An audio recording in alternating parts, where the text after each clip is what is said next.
छिपे हुए डरावने घर। अध्याय 3। कब्जे। परिवार ने अपने घर में बुरी आत्मा के पीछे की सच्चाई को उजागर करने की कोशिश की।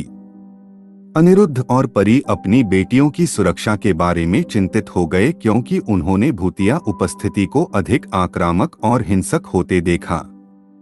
एक रात जब परिवार रात के खाने के लिए बैठा तो उन्होंने लड़कियों के कमरे से एक जोरदार दुर्घटना की आवाज सुनी। वे जांच करने के लिए दौड़े और पाया कि चारवी की सभी गुड़ियां फर्श पर फेंक दी गई थीं। उनके सिर अजीब कोनों से मुड़ गए थे। उस रात से चारवी तेजी से पीछे हट गई और चुप हो गई। उसने अपनी गुड़िया के साथ खेलना बंद कर दिया और पूरी तरह से बात करना बंद कर दिया। अनिरुद्ध और परी इस बात से परेशान थे कि उनकी बेटी के साथ क्या हो रहा है। फिर एक दिन जब अनिरुद्ध अपनी टैक्सी चला रहा था, परी ने चारवी के कमरे से एक अजीब सी आवाज सुनी। वह जांच करने गई और पाया कि चारवी धीमी गुट्टूरल आवाज में बोल रही थी जो उसकी अपनी नहीं थी। परी डर गई थी और उसे समझ नहीं आ रहा था कि क्या किया जाए।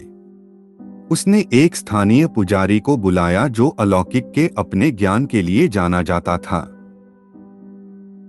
और वह बुरी आत्मा को बाहर निकालने के लिए एक अनुष्ठान करने के लिए उनके घर आया।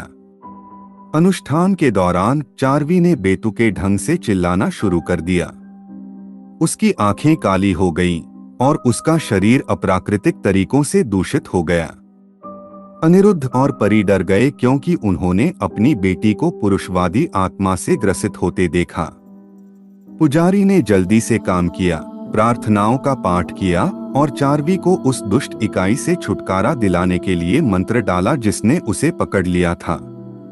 अनंत काल की तरह लगने के बाद चारवी का शरीर लंगड़ा हो गया और आत्मा को अंततः उससे बाहर निकाल दिया गया।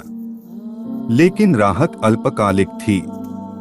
बुरी आत्मा, जो अभी भी परिवार से बदला लेने के लिए दृढ़ संकल्पित थी, परी पर चढ़ गई। वह भी वश में हो गई। आत्मा के पकड़े जाने के साथ ही उसका शरीर कराहने लगा। अनिरुद्ध डर और हताशा के साथ अपने बगल में था। वह अपनी पत्नी को पीड़ित देखना सहन नहीं कर सका और वह जानता था कि इससे पहले कि बहुत देर हो जाए उसे बचाने का एक तरीका खोजना होगा। भूत ने उनके जीवन पर कब्जा कर लिया था और परिवार विनाश के कगार पर था। उन्हें अभिशाप को एक बार और सभी के लिए समाप्त करने का एक तरीका खोजना था, या जो कुछ भी वे प्रिय मानते थे उसे खोने का जोखिम उठाना था। इसे YouTube चैनल हॉरर स्टेशन पर सुनें।